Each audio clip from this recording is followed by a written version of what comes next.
Hello, my name is Daniela Rosa. I'm a medical oncologist from Brazil and head of the Brazilian Breast Cancer Study Group. I'm here today with Dr. Angelo, a very well-known medical oncologist in the world. He's PI and co-author of most of the very important clinical practice-changing studies in breast cancer. He's head of the oncology department in the Hospital of Prato in Italy. And now we are going to discuss a little bit about our session of breast cancer in the 20th Franco-Brazilian Congress of Oncology. Dr. Dileo, let's talk about the molecular signatures that raise the attention of a lot of people. What do you may say about that? Who are the patients that are suitable for having this, and how this may happen in our practice? Well, as you may know, actually, in Europe and I guess also in Brazil, we do not have regular access to this type of genomic signatures because they are not yet reimbursed. In the United States, they are, and since now quite a long time, they are used routinely. My impression is that, by the way, that we should not follow entirely the US model, where any ER-positive patient with no negative disease may be tested. I think we should be a little bit more selective. I think the signatures may help a lot, but not in all cases. Let me give you an example. If you have a patient who has a grade 1 tumor, low Ki67, ER and PGR are strongly positive, do you really think that the genomic test might help there? In my opinion, not so much. I would expect that the genomic test there is going to confirm that this tumor is highly sensitive to endocrine therapy and that you do not need any chemotherapy. On the opposite side, if you have a grade 3 tumor, high Ki, ER and PGR are modestly expressed, there, again, the signature may not help so much, because I would expect that the signature is going to tell us that we need to combine endocrine therapy with chemotherapy. However, we know in our clinical practice there are many situations in which, unfortunately, immunohistochemistry doesn't define precisely the level of sensitivity to endocrine therapy. In these cases, potentially the signatures might help. Why I say potentially? I say potentially because what can happen is that the signature doesn't provide you with a definitive answer.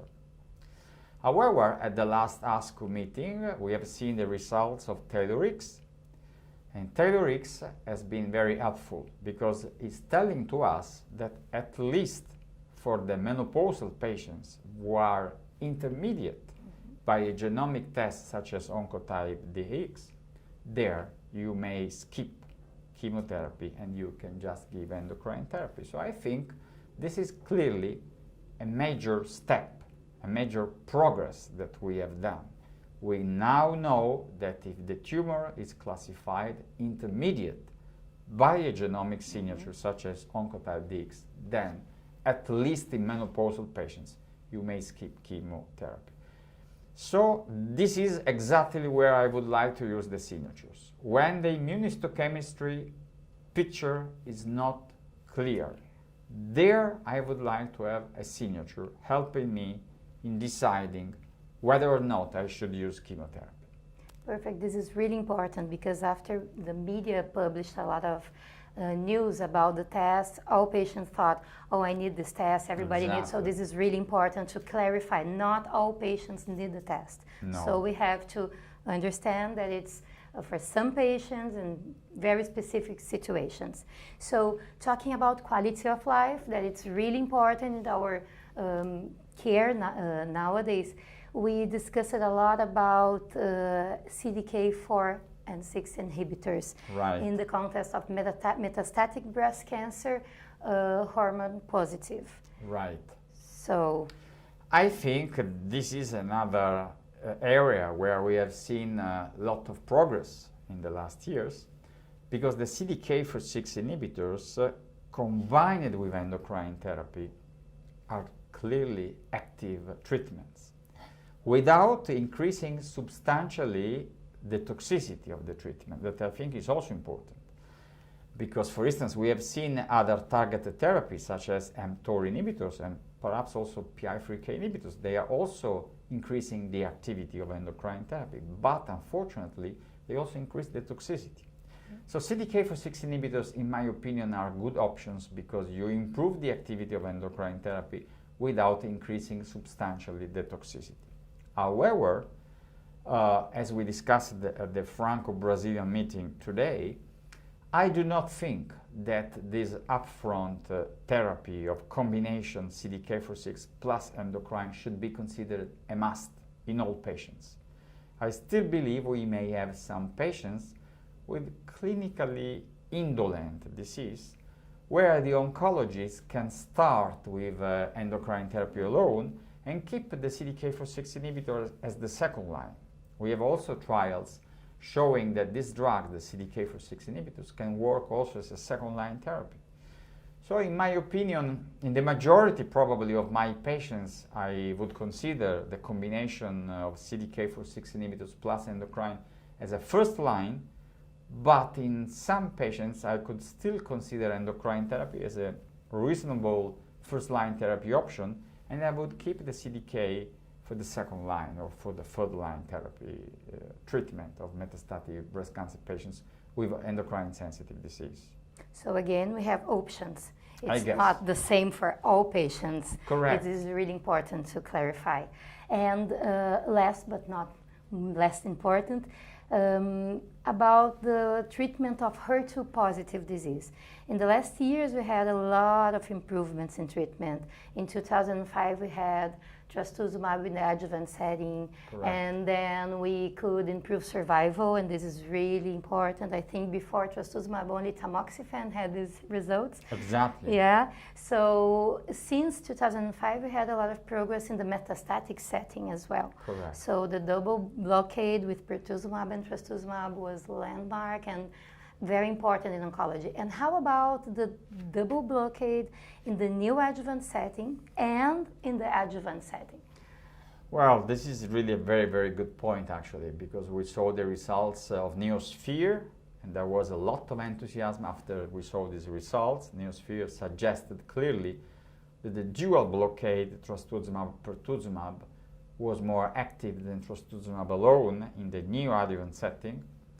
And then we saw the results of Affinity. That, I mean, is a positive study. If you want to be a methodologist and you analyze the data as a methodologist, you should say that Affinity is a positive trial. The p-value is statistically significant, so the combination of trastuzumab and pertuzumab is better than trastuzumab alone in the adjuvant setting.